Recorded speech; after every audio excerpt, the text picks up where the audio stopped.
I have four words for you. Prepare for the worst. And yes, I say that taking into consideration the fact that, again, we are now in a position where we have a vaccine to deal with the threat of COVID-19, right? Um, when we consider the vaccine and we consider what it means for us and the potential it holds for us and the the uh, the expectations we now have for our future as a country, as a people, related to our health and even related to our economy, the fact of the matter is that the economy is going to get worse before it gets better. And I really want you to understand that. We even have experts till this day. They are saying that, look, December and January and February, these are going to be very rough times, not just for the spread of COVID-19, but for the economy as well. And that message is not changing with this vaccine or these vaccines at this point, now here on the scene. That is still the message that they are putting out there. When it comes to stimulus talks, something that we've been talking about, rightly so, given what we're focused on as an organization. Another reality that we have to face is that, look, these negotiations that have supposedly been had, and I'm using air quotes here because I mean, this many months and we still can't come to some type of a consensus. But these negotiations, fact of the matter is, they still have not resulted in a stimulus package for the American people and for the American economy. And that considered, literally every day, every second, every hour that we do not have a stimulus package available, things are getting worse, right? Just how every day that we don't have adequate measures to deal with COVID-19, whether it's in the form of a federal response, in the form of some sort of mandate, or the widely available use of vaccines for all Americans. Every day it gets worse and it gets worse and it gets worse. And again, the same is said for the economy. And look, when it comes to a stimulus package, even still, because if you've listened to me over the past few months, quite frankly, and you consider what we deemed as acceptable and adequate months ago, that was a lot more, um, it was a lot bigger, right? We wanted that bigger package. We wanted $2-3 trillion to stimulate the economy. And now we're not quite asking for that. Now we're in a different position. Now we are, as a matter of being in a different position post-election, right? We are saying, look, we know the administration that we have to look forward to. We also know that, yes, some leverage has been lost since the election. We have to be willing to spend less. But even still, when it comes to a stimulus package, any stimulus package that our elected officials determine is the package they want to put out there for the American people, it has to be big. And I've used this example before of a fire, right?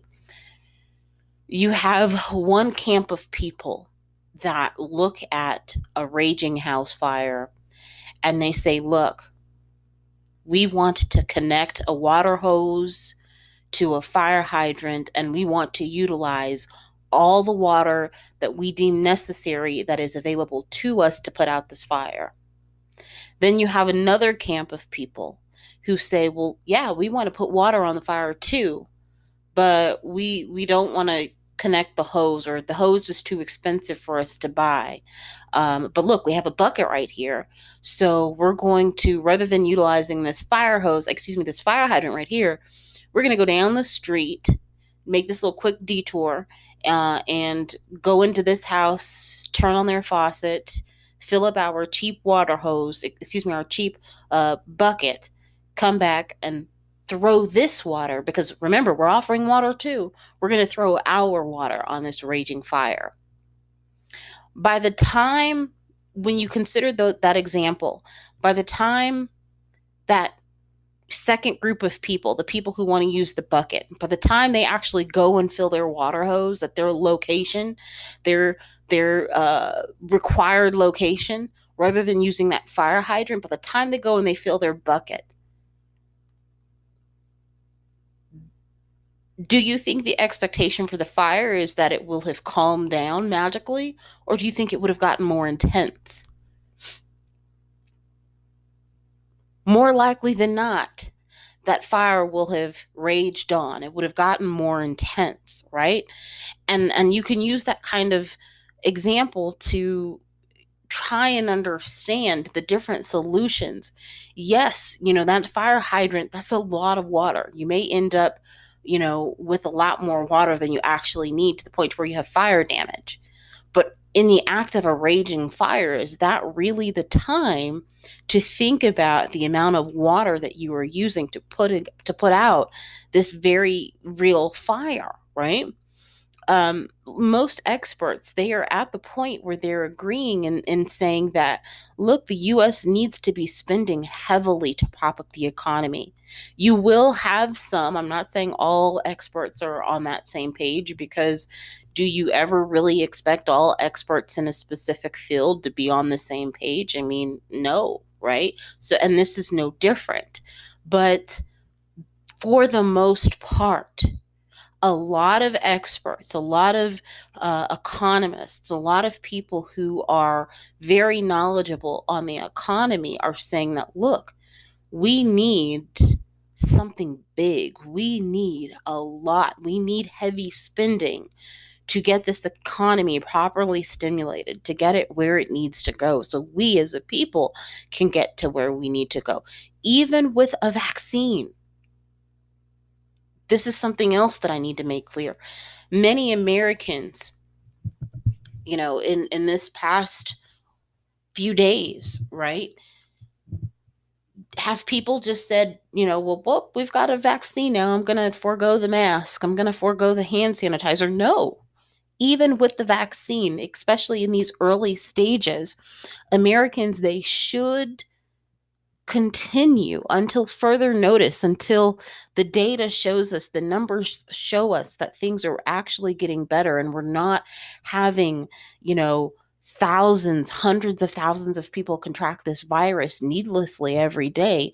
People should continue to take adequate measures, which in some cases includes hunkering down, which includes not being active participants in their local economies.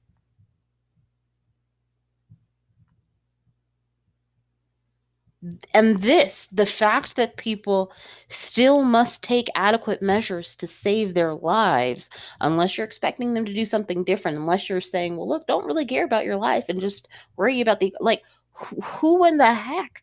What? Are you really telling people not to care about their lives and just go out there and be willy-nilly? And, you have Ron DeSantis, who still to this day is saying, out in Florida, well, we're not going to close restaurants because the economy. The numbers, are you serious? Look at what's going out there in Florida. But he's still, to this day, when you look at him and compare him to, some people think that he's being extreme, and some people will look on the other extreme and say, well, when you look at somebody like Gavin Newsom, he's being extreme. But are we saying to people, look, well, don't care about your life because the economy is more important? Do you understand that if enough people no longer have lives, the economy does not mean diddly squat? And this, in fact, it impacts the recovery. Politicians, they have to understand that this is not the time to worry about the national debt. It's not the time, right?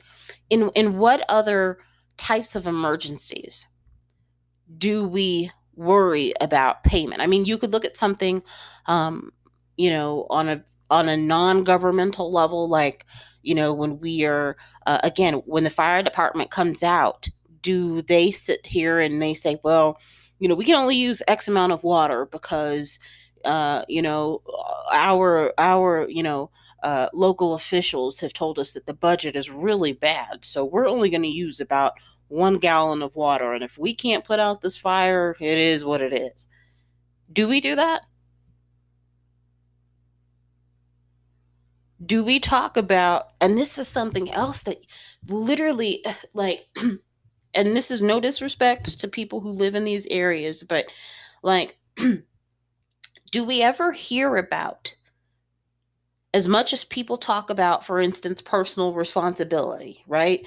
We don't want to help Americans right now because personal responsibility. Well, you should have prepared for a pandemic at some point in your life, and you should have had the money available to live, right? That's what we're telling single mothers and stuff. We don't tell that to businesses, people who legitimately should be having business plans. And, some of you who have potentially had businesses know that those sometimes can also mean diddly squat. But, we're expecting people to have personal responsibility, but do you ever hear these politicians, especially when it happens in areas that are, typically Republican and conservative, when they have natural disasters such as tornadoes or hurricanes, right?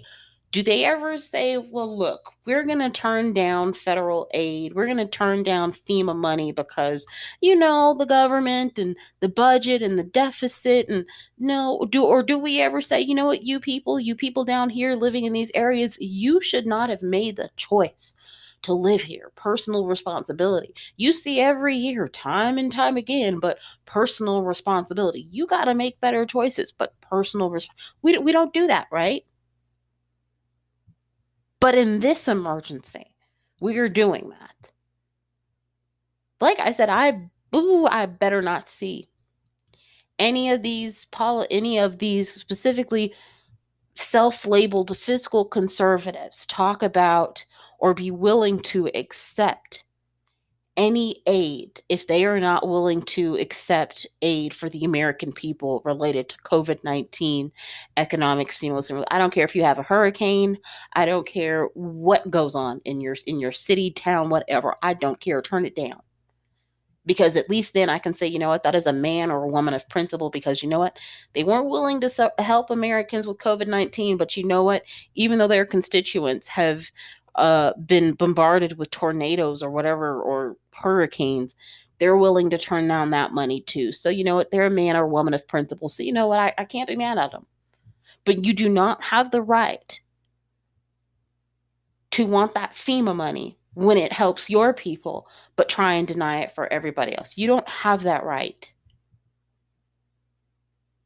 And if you are actively out there, but saying, we don't need to help people, but you are willing to help businesses, specifically large businesses, because I've mentioned before how with the PPP, when you really examine a lot of the businesses that benefited from it, it wasn't your mom and pop shops that it was actually set up and intended for. A lot of the beneficiaries of that program were these very large corporations, very large corporations.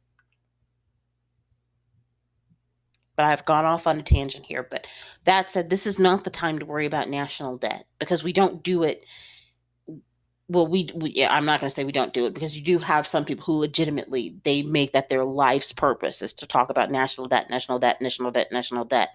But again, ask yourself, when this person has something happen in their local areas that affects their constituents, are they still talking about national debt? Do they turn down help because of national debt when they want federal help, which is national money? Our growing debt, and I'm going to end with this. Our growing debt is it's a problem, right? So, I would never say that, well, we can just accumulate, untold amounts of debt. No, I'm not saying that. So, because I don't want people saying, well, say Brittany is, she doesn't care. No, I do care about debt, but there is a specific time in which, let me tell you something. Just something that This is one of those kind of things that wealthy people understand. And I don't mean just like, you're just someone who's just kind of getting by in life and they're living just kind of comfortably. They can afford it. I'm talking about like legitimate wealthy people.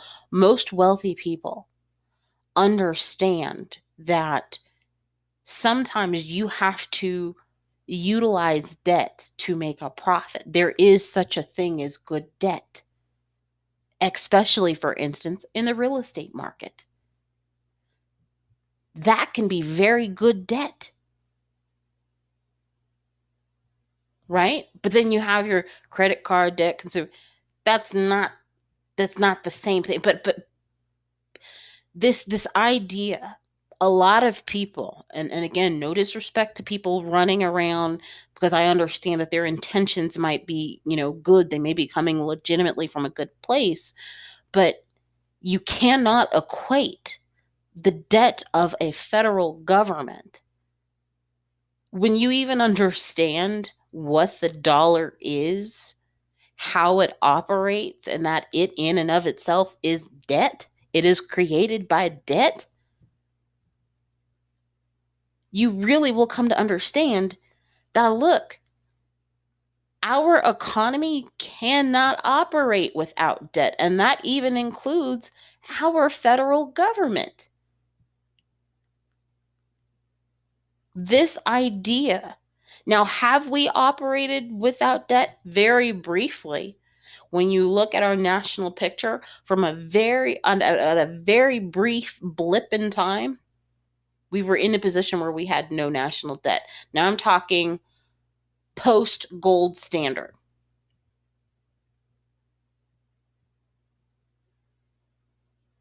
But since then, very blip, very minute, very quick, very brief point in time did we operate where, as a nation, we had no debt. But how do we operate with that? I don't know. As I say, how? Sway, how? How?